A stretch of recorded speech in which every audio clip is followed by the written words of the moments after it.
আরেকটু নামাজ, আরেকটু নামাজ, ঠিক আছে, ঠিক আছে। أعوذ بالله من الشيطان الرجيم بفضل بسم الله الرحمن الرحيم حامدا ومصليا ومسلما أما بعد فقد قال الله جل وعلا في شان حبيبه مخبرا وآمرا إن الله وملائكته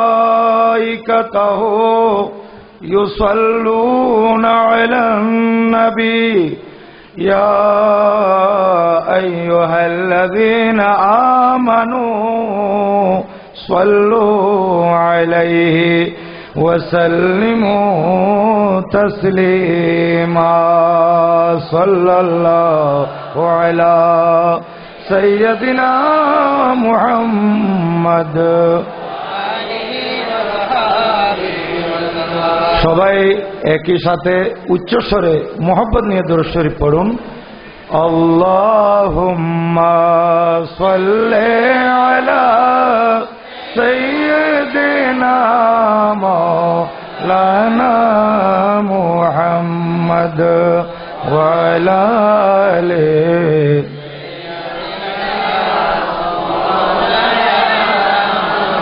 अर्श हक है मसे न दे रिफ़अत रसूलुल्लाह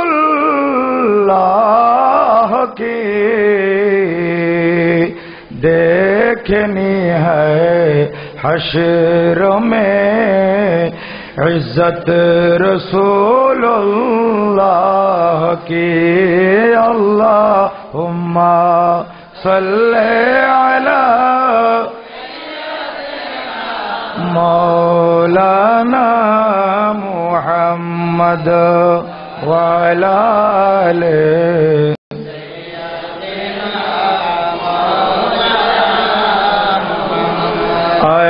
रज़ा खुद साहिब कुरआन है हुजूर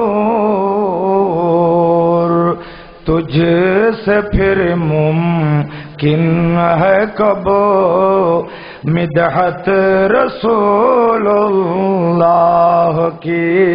अल्लाहुम्मा सल्ले अला मौलाना मुहम्मद।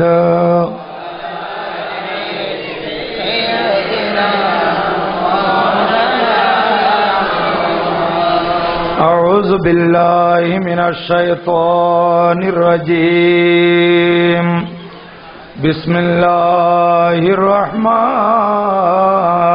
रहीम। वलक़द नसरकुमुल्लाहु बिबद्रिन व अंतुम अज़िल्लह फत्तक़ुल्लाह लअल्लकुम तशकुरून। सदक़ल्लाहु मौलानाल अज़ीम व सदक़ रसूलुहुन नबियुल हबीबुल करीम व नहनु अला ज़ालिका लमिनश शाहिदीन वश्शाकिरीन वल्हम्दुलिल्लाहि रब्बिल आलमीन। मौलाया सल्लि व सल्लिम व बारिक अलैहि। वो दिन कब आएगा, वो रात कब आएगी, वो दिल कब आएगा, वो रात कब आएगी, दिन गुजरेगा मक्के में और रात मदीने में, दिन गुजरेगा मक्के में और रात मदीने में, बिगड़ी हुई बनती है हर बात मदीने में, गमो ख़ौर मुहम्मद की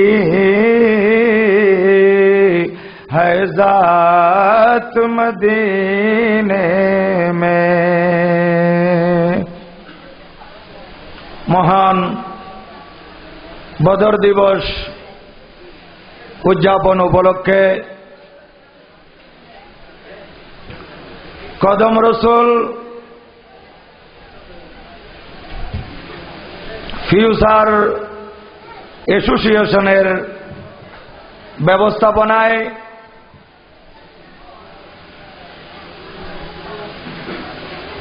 এলাকাবাসী প্রত্যেকের সহযোগিতায় আন্তরিকতায়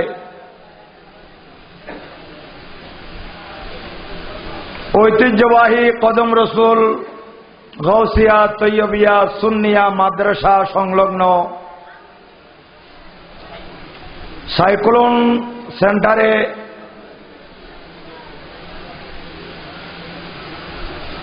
বিশাল আকারে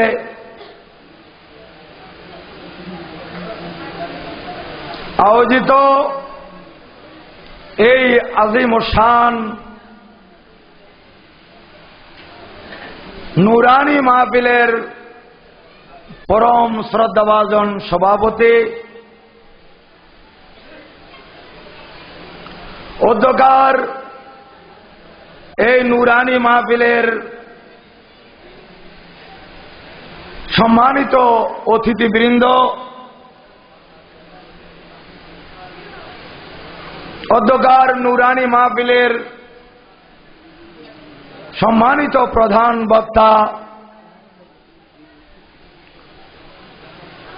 দক্ষিণ চট্টলার ঐতিহ্যবাহী সুন্নি দ্বীনী প্রতিষ্ঠান জামিরজুরি রোজবিয়া আজিজিয়া সুন্নিয়া সিনিয়র ফাজিল মাদ্রাসার সুযোগ্য প্রিন্সিপাল, আহলে সুন্নাত ওয়াল জামাতের বলিষ্ঠ কণ্ঠস্বর, সুন্নি জনতার নয়নমণি, মুজাহিদে মিল্লাত, ফখরে আহলে সুন্নাত হযরতুল আল্লামা আলহাজ মাওলানা আহমদ হুসাইন আল কাদরি মদ্দাজিল্লাহুল আলী, মাহফিলে উপস্থিত বানুরবাজার মোহাম্মদিয়া আহমদিয়া সুন্নিয়া সিনিয়র মাদ্রাসার সুযোগ্য আরবি প্রভাষক, মুজাহিদে মিল্লাত, ফখরে আহলে সুন্নাত হযরতুল আল্লাম আলহাজ মাওলানা মোহাম্মদ মুসা আল কাদরি দামা আকবালু, মাহফিলে উপস্থিত মুজাহিদে মিল্লাত জনাব মাওলানা মোহাম্মদ নিজামউদ্দিন আল কাদরি সাহেব, মাহফিলে উপস্থিত কদম রসুল গৌসিয়া তৈয়বিয়া সুন্নিয়া মাদ্রাসার সুযোগ্য সুপার মুজাহিদে মিল্লাত হযরতুল আল্লাম জনাব মাওলানা জসিমউদ্দিন আল কাদরি সাহেব, মাহফিলে উপস্থিত আমার পূর্বে যিনি আপনাদের খেদমতে তকরির পেশ করেছেন আজিজে গ্রামী জনাব মাওলানা মোহাম্মদ মুস্তাফিজুর রহমান সাহেব সহ অপরাপর হযরত উলামায়ে আহলে সুন্নাত, আমার সামনে বসা, আশেপাশে অবস্থানরত মুরব্বিয়ানে কেরাম, সমবয়সী যুবক ভাইয়েরা, অতীব আদরের ছোট ছোট মাসুম শিশুরা, বিশেষ করে এলাকার জনপ্রিয় একটি চ্যানেল চাটগা ভিশন, এই চাটগা ভিশনের সামনে বসে যারা লাইভ দেখতেছেন আজকের এই নুরানি মাহফিল, বিভিন্ন এলাকায় বিভিন্ন জায়গায় আপনারা টেলিভিশনের সামনে বসে আমাদের মাহফিল শ্রবণ করতেছেন এবং দেখতেছেন। ওই সমস্ত মুরব্বীরা, যুবক ভাইয়েরা, বিশেষ করে পর্দানসীন মা ও বোনেরা, এলাকার সর্বস্তরের সুন্নি জনসাধারণ এবং এই কদম রসুল ফিউচার অ্যাসোসিয়েশনের কিছু কচি কাঁচা স্নেহধন্য ছোট ছোট ভাইয়েরা তথা সর্বস্তরের সুন্নি জনসাধারণ, আসসালামু আলাইকুম ওয়া রাহমাতুল্লাহি তাআলা ওয়া বারাকাতুহু।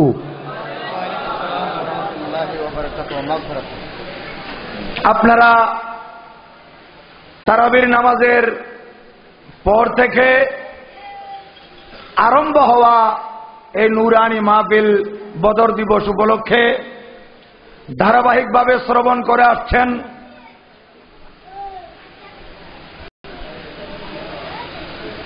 সে ধারাবাহিকতায় আমি আপনাদের খেদমতে দোয়া নেয়ার জন্য উপস্থিত হয়েছি। মাত্র সামান্য একজন মানুষ, নগণ্য এক ব্যক্তি আমি। ভাইয়েরা আমাকে মহব্বত করে আপনাদের মতো কিছু আশেক রসুল, সুন্নি জনতা এবং মঞ্চে আসীন ওলামা একরাম এবং অতিথিবৃন্দ থেকে দোয়ার একটা সুযোগ করে দিয়েছে। আমি এই আমার ছোট ছোট কচি কাঁচা ভাইদেরকে মোবারকবাদ জানাচ্ছি এবং বিশেষ করে যার মাধ্যমে আমাকে আপনাদের খেদমতে আসার জন্য নিমন্ত্রণ জানানো হয়েছে, আমি ওনারও শুকরিয়া আদায় করতেছি। আমার শ্রদ্ধেয় মামা আলহাজ মাওলানা শফিউল্লাহ নিজামী সাহেব, উনি বেশ কয়েকবার আমাকে কল করেছেন, আমার সাথে যোগাযোগ রক্ষা করেছেন। তা আপনারা যারা এখানে উপস্থিত হয়েছেন, অতিথিবৃন্দ, উলামা একরাম এবং আমার সুন্নি জনতা, আমি সবাইকে মোবারকবাদ জানাচ্ছি যে মাহে রমজানুল মুবারকের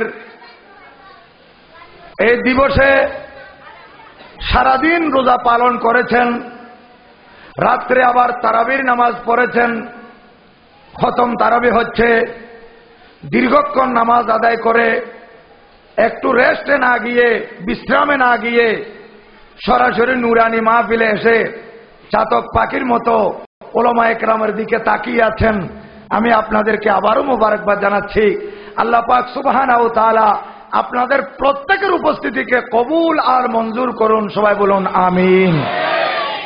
এবং অধ্যকার এই নুরানি মাহফিল কাল কঠিন হাসরের দিবসে, যেদিন তামার জমিন হবে এবং সূর্য একেবারে নিচে নেমে আসবে, মানুষের শরীর থেকে ঘাম ঝরতে ঝরতে 70 গজ পর্যন্ত ঘাম ফুলে উঠবে, মানুষ নফসি নফসি করবে, আশ্রয়স্থল তালাশ করবে, আল্লাহর কহর গজব থেকে বাঁচার জন্যে, সাতখানা জাহান্নামের আগুন থেকে রক্ষা পাওয়ার জন্যে এদিক সেদিক যেদিন ছুটাছুটি করবে, সেই কঠিন পরিস্থিতিতে আজকে এই কদম রসুল ফিউচার অ্যাসোসিয়েশনের নুরানি বদর দিবসের মাহফিল আমাদের প্রত্যেকের জন্য নাজাত এবং মুক্তির ওসিলা হোক, সবাই বলুন আমিন। আরো বড় করে বলুন আমিন। সম্মানিত হাজরিন, বদর দিবস উপলক্ষে নুরানি মাহফিল, আমার আগে উলামা একরাম বয়ান করেছেন বদর দিবস সম্পর্কে। তো আমি আপনাদের খেদমতে যতটুকু সময় আছে চেষ্টা করব শুরু থেকে আমি ধারাবাহিক বয়ান করে যাওয়ার যতটুকু সময় পাই, কারণ ধারাবাহিক একটা বয়ান আসলে ধারাবাহিক বয়ানের ভিতর অনেক কিছু পাওয়া যায় এবং অনেক কিছু শিক্ষণীয় বিষয় সেখানে থাকে। তাই আমি মাঝখান থেকে বা এই বদর দিবসের ঘটনার আশপাশ থেকে কিছু না বলে শুধু ধারাবাহিক এই ঘটনার উপরে আলোচনা করে যাব ইনশাআল্লাহ, আল্লাহ পাক যদি তৌফিক দিয়ে থাকেন। সেদিকে লক্ষ্য করে আমি আয়ায়ে করিমা তেলাওয়াত করেছি। কোরআনে করিমের 3য় পারা, মনে রাখবেন সবাই। এখানে মুরব্বিয়ানে কেরাম আছেন, যুবক ভাইয়েরা আছে এবং চাটগা মিশনের সামনে বসে যারা মাহফিল শুনতেছেন, আমি আপনাদেরকেও বলবো একটু খেয়াল রাখবেন। মাহফিল যখন শ্রবণ করতেছেন, মাহফিল থেকে কিছু নিতে হবে, কিছু গ্রহণ করতে হবে এবং এগুলো আপনাদের জন্য দলিল এবং ডকুমেন্ট হিসেবে কাজে আসবে। কোরআনে করিমের যে আয়াতটি আমি তেলাওয়াত করেছি সেটি হচ্ছে 3য় পারা সূরা আলে ইমরান শরীফের 123 নম্বর আয়াত। কত নম্বর? 123, আয়াত নম্বর 1, 2, 3, 123। এই আয়াতের মধ্যে স্পষ্টভাবে আল্লাহ পাক সুবহানাহু ওয়া তাআলা বদরের নাম উল্লেখ করেছেন এবং সেই বদরের দিবসে ছোট্ট একটি কাফেলা আমার নবীর সাথে, সাহাবায়ে কেরামের এই ছোট্ট কাফেলা দক্ষিণমুখী হয়ে দাঁড়িয়েছিলেন আর বিরাট এক দল অস্ত্র শস্ত্র সজ্জিত উত্তরমুখী হয়ে দাঁড়িয়েছিল সে বদরের ময়দানে। অল্প সংখ্যক সাহাবায়ে কেরাম আমার নবীজির সাথে আছে। ওনাদের একটাই বল ছিল, ওনাদের একটাই শক্তি ছিল, ওনাদের একটাই পাওয়ার ছিল যে আল্লাহ পাক সুবহানাহু ওয়া তাআলার দয়া আমাদের প্রতি শামিল হাল থাকবে। যেহেতু এই বদরের ময়দানে আমরা একা নয়, আমাদের সাথে নবীজিও শরীক আছেন। সুবহানাল্লাহ, নবীজি আমাদের মাঝে আছেন। এবং ইসলামের আরো 3টে যুদ্ধ এর আগে হয়েছিল, যদিও বা উলামা একরাম বলে থাকেন বদরের যুদ্ধ এটাই প্রথম যুদ্ধ নয়, এর আগে আরো কয়টি যুদ্ধ হয়েছে? 3টে যুদ্ধ, কিন্তু এগুলো উল্লেখযোগ্য নয়। এজন্য এই যুদ্ধটাকে প্রথম যুদ্ধ হিসেবে গণ্য করে। যাই হোক, সেই বদরের যুদ্ধে সাহাবায়ে কেরাম ছিলেন, আপনারা জানেন, 313 জন। কয়জন? 313 জন।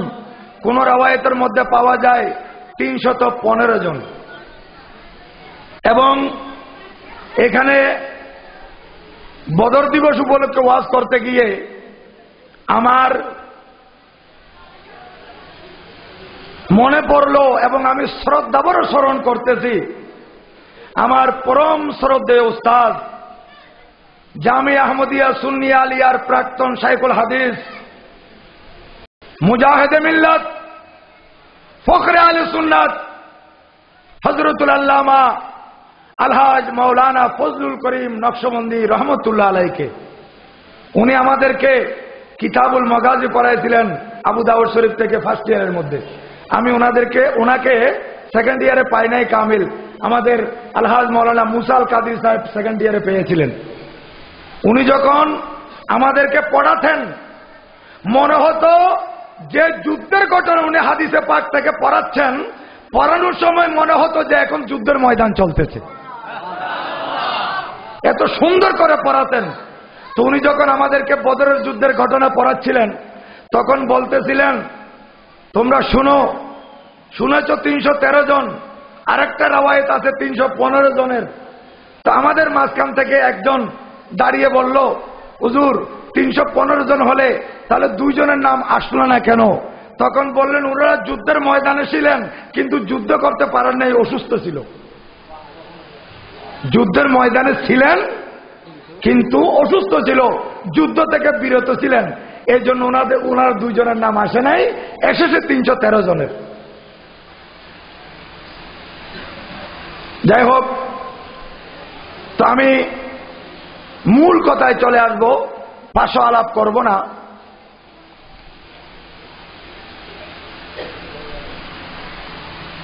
সাহাবায়ে কেরাম আমার নবীর সাথে মক্কা শরীফ হিজরত করে মদিনায় তৈবায় এসেছিলেন। প্রথম বছর গেল, দ্বিতীয় বছর দ্বিতীয় হিজরি, প্রথম হিজরি গেল প্রথম বছর, দ্বিতীয় হিজরি আসলো। এদিকে আরবের কাফেরেরা তারা রাগে ফুঁসে উঠছে যে মুসলমানরা আমাদের হাতের নাগাল থেকে বেরিয়ে গেল। এখানে মক্কায় থাকতে আমরা তাদের উপর নির্যাতন চালাতাম, তাদের উপর নিপীড়ন চালাতাম, তাদের উপর আক্রমণ করতাম, বিভিন্ন সময় বিভিন্ন কায়দায় বিভিন্ন ষড়যন্ত্রে আমরা মেতে উঠতাম।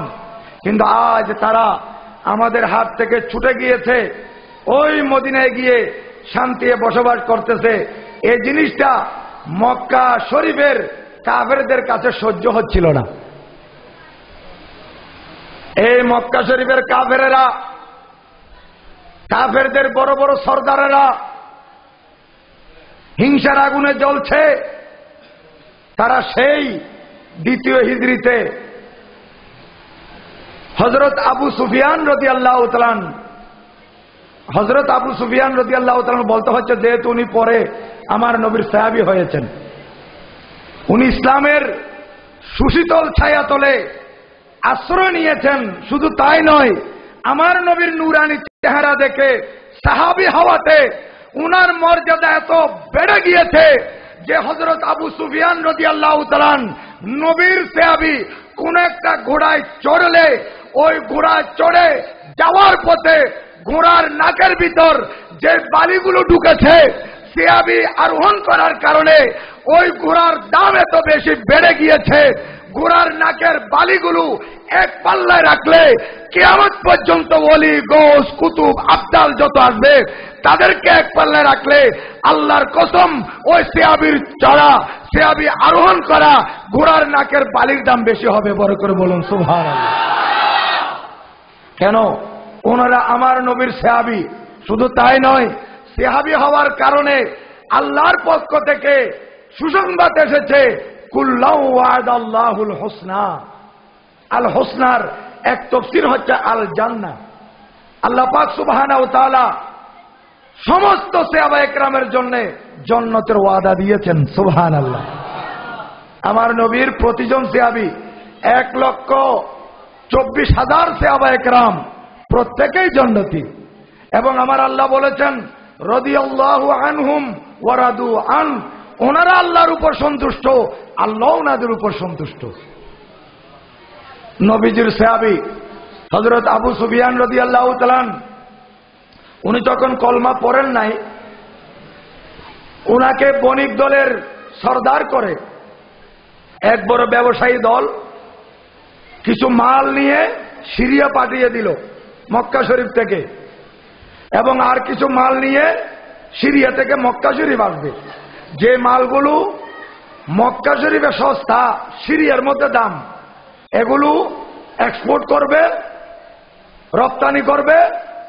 আর মক্কা শরীফে যেগুলো কস্টলি, যেগুলো দাম বেশি, সিরিয়ার মধ্যে সস্তা পাওয়া যায়, এগুলো ওখান থেকে ইনপুট করবে মক্কা শরীফে। এবং এই এক্সপোর্ট ইনপুটের মধ্যে ব্যবসায় যত লাভ হবে তারা এবার সিদ্ধান্ত নিয়েছে এই ব্যবসার লাভের টাকা দিয়ে মুসলমানদের বিরুদ্ধে মোকাবেলা করার জন্য আমরা অস্ত্র কিনব। দেখেন যুদ্ধের সূচনা কোত্থেকে হচ্ছে। এই আরবের কাফেরেরা তাদের খেয়াল বড় খারাপ ছিল। তাদের উদ্দেশ্য বড় মারাত্মক ছিল। এই ব্যবসার মধ্যে যত বেশি লাভবান আমরা হব, ব্যবসার টাকা দিয়ে আমরা অস্ত্র টস্ত্র কিনব, আমাদের হাতের নাগাল থেকে মদিনা শরীফ গিয়ে শান্তিতে যে সমস্ত মুসলমানরা বসবাস করতেছে তাদেরকে আমরা শান্তিতে থাকতে দেব না, তাদেরকে নিশ্চিহ্ন করে দেব এবং তাদেরকে এই দুনিয়া থেকে চিরবিদায় করে দেব, মুসলমানদেরকে নিষ্পেষিত করে দিবে, একেবারে চিরতরে ধ্বংস করে দিবে। এই খেয়াল নিয়ে এরা এবার ব্যবসায় গিয়েছে। আল্লাহর মেহেরবানি, আল্লাহর উদ্দেশ্য, আল্লাহ পাক সুবহানাহু ওয়া তাআলার দয়া মুসলমানদের উপর সব সময় আছে, থাকবে। এরা যতই চক্রান্ত করুক, ব্যবসায় তারা যতই লাভবান হোক, তারপরেও মুসলমানদের হেফাজতের দায়িত্ব আল্লাহর কুদরতের হাতে। যদি ঈমানদার হয়, ঈমানদারদের জন্য সাহায্য আল্লাহর পক্ষ থেকে আসবে, ঠিক কিনা বলেন? এবার তাদের ব্যবসায় লাভ হয়েছে প্রচুর। আবু সুফিয়ান সে সিরিয়া থেকে আসার পথে খবর দিয়েছে যে ব্যবসায় ভালো লাভ হয়েছে, আমরা আসতেছি। এখন আসার পথে সিরিয়া থেকে মক্কা শরীফ যাওয়ার সময় তাদেরকে মদিনা শরীফ হয়ে যেতে হবে। রাস্তা কোন দিক দিয়ে? মদিনা শরীফ। মনে করেন চট্টগ্রাম টাউন থেকে ফেনী যাইতে হবে কদম রসুলের উপর দিয়ে, ঠিক কিনা বলেন? অনুরূপ সে সিরিয়া থেকে মক্কা শরীফ আসবে মদিনা শরীফের উপর দিয়ে। এবং এদের চক্রান্তের কথা, এদের ষড়যন্ত্রের কথা আমার নবী জানলেন। জানার পর সাহাবা একরামকে বললেন, এ আমার সাহাবা একরাম, এই আরবের কাফেরেরা আমাদেরকে মক্কা শরীফে অনেক জ্বালাতন করেছে, অনেক নির্যাতন করেছে, আমাদের উপর অনেক আক্রমণ চালিয়েছে, আর এইবার তারা ব্যবসায় লাভবান হয়েছে, এই ব্যবসার টাকা দিয়ে তারা আমাদের বিরুদ্ধে অস্ত্র কিনবে। এই মন মানসিকতা নিয়ে তারা সিরিয়া থেকে মক্কা শরীফের দিকে এগুচ্ছে, মদিনা শরীফ হয়ে যাবে। এক কাজ করো, তোমরা তাদেরকে ধরো এবং তাদের মালগুলো তোমরা নিয়ে ফেলো, যেহেতু এগুলো তারা মক্কা শরীফ পৌঁছতে পারলে এগুলো দিয়ে তারা অস্ত্র শস্ত্র কিনবে। কি কিনবে? অস্ত্র শস্ত্র কিনবে। কাদের বিরুদ্ধে? মুসলমানদের বিরুদ্ধে। আর এদিকে মুসলমানরা মদিনা শরীফে হযরত আবু সুফিয়ান রাদিয়াল্লাহু তাআলা নূর এই দলকে মাঝখানে ব্যারিকেড দিয়ে থামিয়ে দিবে।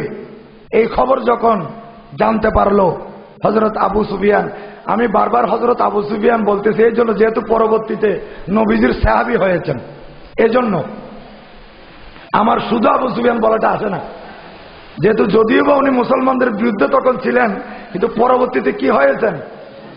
সাহাবী হয়েছেন। যাই হোক, হযরত আবু সুফিয়ান রাদিয়াল্লাহু তাআলা উনিও জানতে পারলেন যে মুসলমানরা আমাদের পথ রুদ্ধ করবে। তখন উনি আর কাল বিলম্ব না করে ওনার ব্যবসায়িক দলের মধ্যে, ওনার ওই কাফেলার মধ্যে, ওই বণিক দলের মধ্যে জমজম বিন আমর গাফারি নামে এক লোক, ওনাকে বলল, এই জমজম বিন আমর গাফারি, তুমি এক কাজ করো, মুসলমানেরাও আমাদের পথ রুদ্ধ করবে, আর দেরি নাই, আমাদের মাল চিনিয়ে নিবে। এর আগে আগে তুমি একটা ঘোড়া নিয়ে দৌড়ে চলে যাও মক্কায়, এবং মক্কায় গিয়ে আমাদের সর্দার আবু জেহেলকে বলবা আমাদের মাল মুসলমানরা চিনিয়ে নিবে।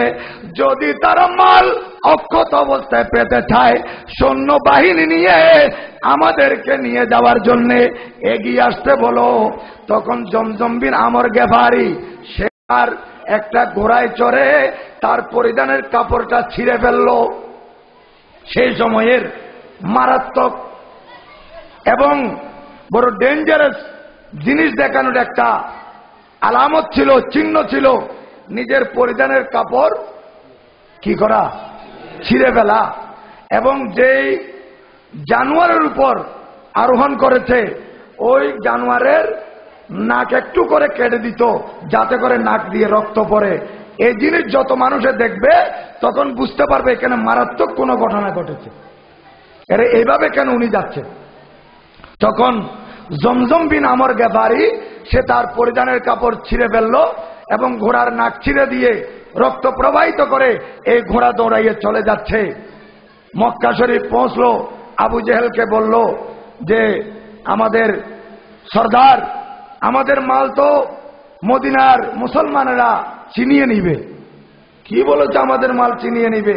তখন আবু জেহেল রাগান্বিত হয়ে বলতে লাগলো, নো, এটা তো হতে পারে না। আমাদের মাল চিনিয়ে নিবে এটা তো হতে পারে না, মুসলমানের এই ধরনের দুঃসাহস কিভাবে করলো? তখন সে এলান করে দিল, এই মক্কার যুবকেরা কেউ করে বসে থাকতে পারবে না, আসো আমরা সবাই মিলিত হয়ে মদিনায় যাব, আর এই মুসলমানদেরকে চিরতরে নিচ্ছিন্ন করে দেব। যেহেতু এরা আমাদের মালের দিকে তাকিয়েছে, আমরা তাদেরকে আর জীবিত রাখবো না, আসো সবাই, এলান করে দিল। তখন যুবকেরা ঘর থেকে অস্ত্রশস্ত্র নিয়ে বের হতে লাগলো। এরা এদিক থেকে বের হচ্ছে, খেয়াল রাখবেন। আর এদিকে আমার নবী হযরত আবু সুফিয়ানের এই কাফেলাকে তালাশ করার জন্য দুইজন সাহাবীকে দায়িত্ব দিয়েছিলেন। একজন ছিলেন হযরতে সাঈদ বিন যায়েদ রাদিয়াল্লাহু তাআলা, আরেকজন হচ্ছেন হযরতে তালহা রাদিয়াল্লাহু তাআলা। এই দুইজনকে দায়িত্ব দিয়েছেন। ওনারা তো এই আবু সুফিয়ানের কাফেলা কোথায় কতদূর আসতেছে এগুলো খবর নিতে নিতে এইদিকে আমার প্যারা নবী সাহাবায়ে কেরাম নিয়ে বেরিয়ে গেলেন, আনসার এবং মুহাজিরকে সাথে নিয়ে। বলতে লাগলো, আল্লাহর প্যারা মাহবুবের সাহাবায়ে কেরাম বলতে লাগলেন, ইয়া রাসূলুল্লাহ, আমরা আর দেরি করব না, আমরাও সামনের দিকে অগ্রসর হব। এখন আমার প্রিয় নবী এই মদিনায় পাক থেকে দক্ষিণ দিকে রওনা হলেন। ওখানে আনসার সাহাবী ছিলেন 236 জন। আনসার সাহাবী কয়জন? 236 জন। এবং সেখানে মুহাজির ছিলেন 70 জন। মুহাজির কয়জন? 70 জন। আনসার কয়জন? 236 জন। এই 236 জন আনসার এবং 70 জন মুহাজির সাথে আমার প্যারা রসুলকে নিয়ে ওনারা রওনা হচ্ছেন। আরোহণের জানোয়ার ছিল, উট ছিল মাত্র 70টি। উট কয়টি? 70টি। ঘোড়া ছিল 2টি। দেখেন, ঘোড়া কয়টি? 2টি। উট কয়টি? 70টি। তাহলে লোক হচ্ছে 313 জন, 314 জন বা 315 জন। আর আরোহণের বাহন কিন্তু পর্যাপ্ত নয়, মাত্র 2টি ঘোড়া, 70টি উট, 6টি জেরা ছিল, 8টি তলবারি ছিল। তলবারি মাত্র 8খানা। কয়খানা? 8খানা। জেরা ছিল 6খানা। এগুলা নিয়ে বের হয়েছেন। ওনারা সামনের দিকে অগ্রসর হচ্ছেন। আর মদিনায় পাকের মধ্যে 3 জন মুহাজির আর 5 জন আনসার, ওনারা যুদ্ধের মধ্যে না গেল। আল্লাহর প্যারা মাহবুব যুদ্ধ থেকে এসে ওনাদেরকে গনিমতের মালের অংশীদারিত্ব করেছিলেন। সবাই বলুন সুবহানাল্লাহ। যেহেতু ওনারা না গেল, কেন যান নাই এটা আমার নবীর কাছে জানা আছে, এবং আমার নবী ওনাদের না যাওয়াটা সমর্থন করেছেন বিদায় গনিমতের মালের ওনাদেরকে কি করেছেন?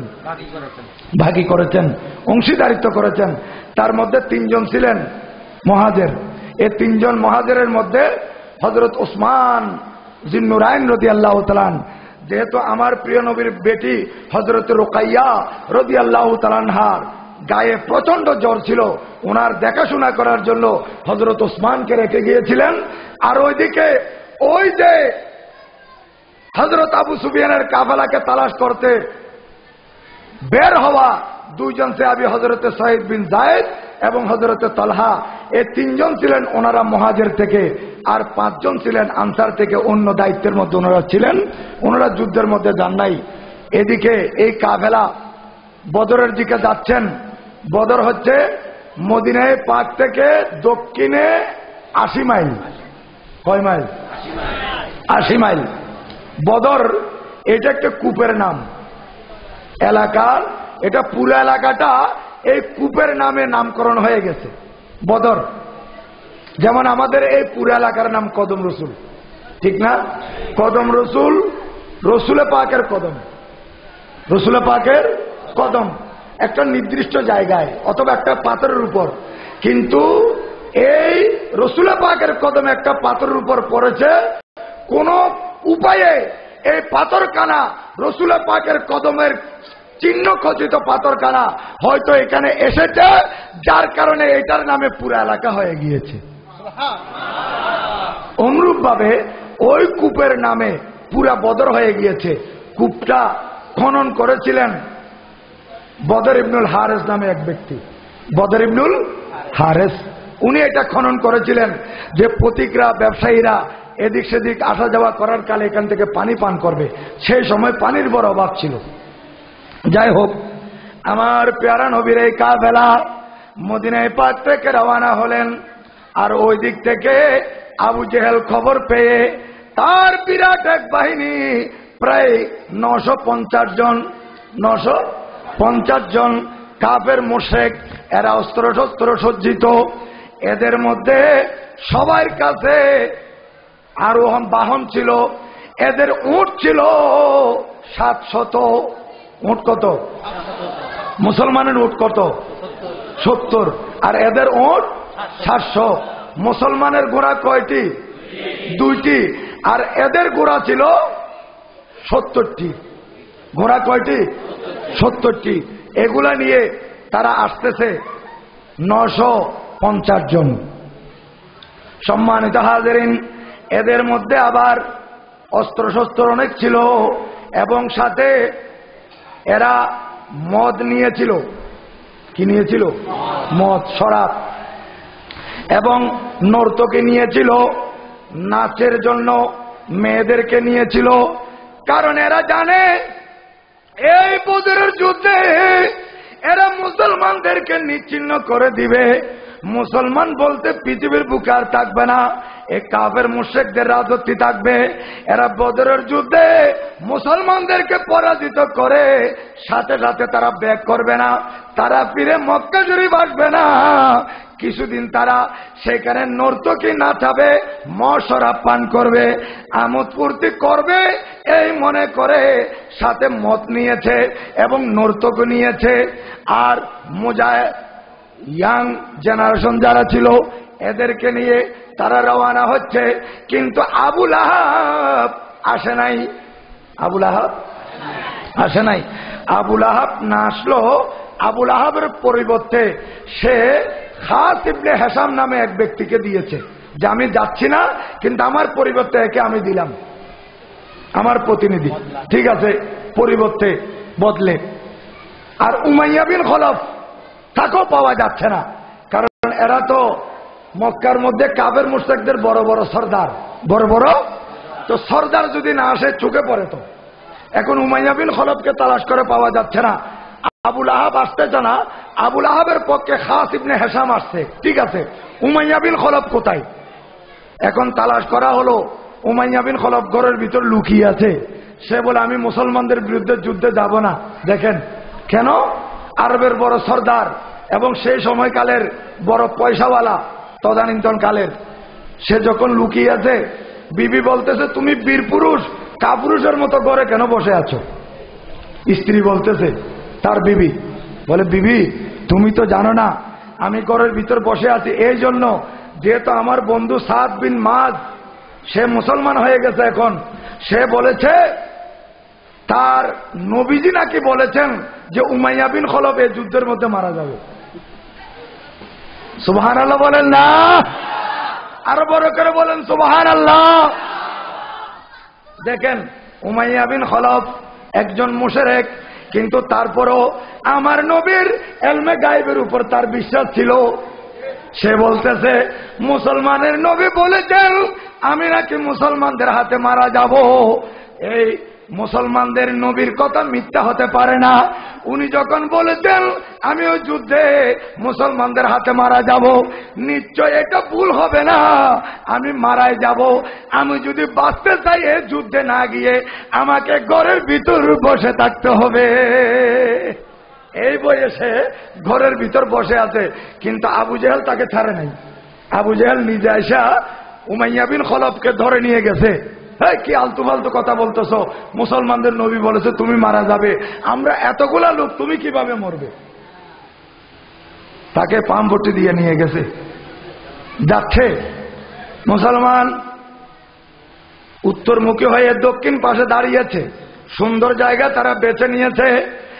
আর আমার নবীর সাহাবায়ে কেরামের ছোট্ট কাফেলা, ওই কাফেলা সাহাবায়ে কেরামের পক্ষে মুহাজিরদের সরদার ছিলেন হযরত সাইয়্যিদানা মাওলা আলী শেরে খুদা রাদিয়াল্লাহু তাআলা 70 জনের সরদার, আর ওইদিকে 236 জনের সরদার ছিলেন হযরত মিকদাদ বিন আসওয়াদ রাদিয়াল্লাহু তাআলা। ওনারা প্রতিনিধিত্ব করতেছেন। আর এদিকে 950 জন আবু জেহেলের পক্ষে কাফের মুশরিকদের প্রতিনিধিত্ব করছিল। সরদার ছিল উতবা বিন রবিয়া। উতবা বিন রবিয়া সেই দলের সরদার ছিল। এখন এই দিক থেকে মুসলমান এসে গেছে আর ওই দিক থেকে কাফের এসে গেছে মুখোমুখি। আমার নবী মক্কা শরীফ থেকে মদিনায় পাক থেকে বের হয়েছিলেন, রবিবার ছিল। কি ছিল? রবিবার। রোজা মাহে রমজানুল মুবারকের 12 তারিখ ছিল। রোজা থাকুক বা না থাকুক মাস তো ছিল। মাহে রমজানুল মুবারক মাস ছিল, তখন হয়তো রোজা ফরজ হয় নাই, রোজা ফরজ হয়েছে তারপরের মাসে, দ্বিতীয় হিজরিতে শাওয়াল চাঁদের 10 তারিখ রোজা ফরজ হয়েছে। দ্বিতীয় হিজরি শাওয়াল চাঁদের 10 তারিখ রোজা ফরজ হয়েছে। এটা আমি পেয়েছি তাফসীরে নঈমীর মধ্যে। কিন্তু মাস ছিল রমজানুল মুবারকের। তখনও তো রোজা ফরজ হয়েছে রমজান মাসে, কিন্তু মাসের নামগুলো তো আগে থেকে প্রসিদ্ধ ছিল, ছিল কিনা? এই জন্য মাসের নামগুলো আগে থেকে প্রসিদ্ধ ছিল বিধায় তো আমার আল্লাহ কোরআনে পাক ইরশাদ করেছেন শাহরু রমাদান আল্লাযী উনজিলা ফীহিল কোরআন। মুসলমান এই রমজান মাসে সাহাবায়ে কেরাম, রমজান মাসের 12 তারিখ ছিল।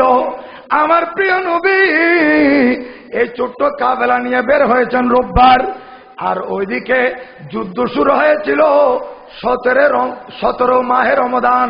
17 মাহে রমজান, রমজান মাসের 17 তারিখ, বার ছিল শুক্রবার। এর আগের রাত বৃহস্পতিবার দিনগত রাত আমার প্যারা নবী এই সাহাবায়ে কেরাম নিয়ে বসে আছেন। আর ওই দিক থেকে কাফেররা নাচানাচি করতেছে, হই হুল্লো করতেছে, মশরাব পান করতেছে। আর ওইদিকে আমার প্যারা নবী সাহাবায়ে কেরাম নিয়ে নামাজ আদায় করতেছে। একদিকে চলতেছে নামাজ আর ওইদিকে চলতেছে নাচানাচি। একদিকে ঈমান আরেকদিকে কাফের, একদিকে ঈমান আরেকদিকে কুফর, একদিকে রহমানি দল আরেকদিকে শয়তানি দল। আমার নবী সাহাবায়ে কেরাম নিয়ে যেখানে দাঁড়িয়েছিলেন সেই জায়গাটি বালিকাময় ছিল। কি ছিল? বালিকাময়, ধুলাবালি ছিল। এখানে আপনাদেরকে মেসাল দিতে অসুবিধা হবে না। পশ্চিম পাশে আপনাদের সাগর আছে না? সাগরের তীরে কি আছে? বালি আছে। তো বালির মধ্যে এই রাস্তায় যেভাবে মোটরসাইকেল নিয়ে চলে যেতে পারবে, ওখানে পারবে বালির মধ্যে? মৌলানা নিজামুদ্দিনকে যদি দেওয়া হয় তার বালির মধ্যে আপনি কত স্পিডে চালাইতে পারেন দেখি, কত দূর গিয়ে উল্টে যাবে। কারণ বালি এগুলো চাকাকে কি করে রাখে? ধরে রাখে। শুধু গাড়ির চাকাকে ধরবে না, মানুষের পাকেও ধরে রাখে। বালির মধ্যে বেশি দৌড়া যায় না। এখানে স্বাভাবিক যেভাবে হাঁটতে পারবে বালির মধ্যে পারবে না। ওই সাহাবায়ে কেরাম যেদিকে দাঁড়িয়েছেন সেদিকে ছিল বালিকাময়, আর কাফেররা যেদিকে দাঁড়িয়েছিল সেই জায়গা ছিল শক্ত, সমতল ছিল, শক্ত ছিল। এখন মুসলমান এই রাত্রিতে সাহাবায়ে কেরাম চিন্তা করতেছেন, আমার প্রিয় নবী সাহাবায়ে কেরামের চেহারা দেখে বলতেছেন, এ আমার সাহাবায়ে কেরাম বলো বলো, এখানে আমাদের দল ছোট্ট দল আর কাফেরদের দল বড় দল, তোমরা কি যুদ্ধ করবে কিনা? তখন আমার পেয়ারা নবীর প্রাণ প্রিয় সাহাবী হযরতে মেকদাদ দাঁড়িয়ে গেলেন, বলতে লাগলেন,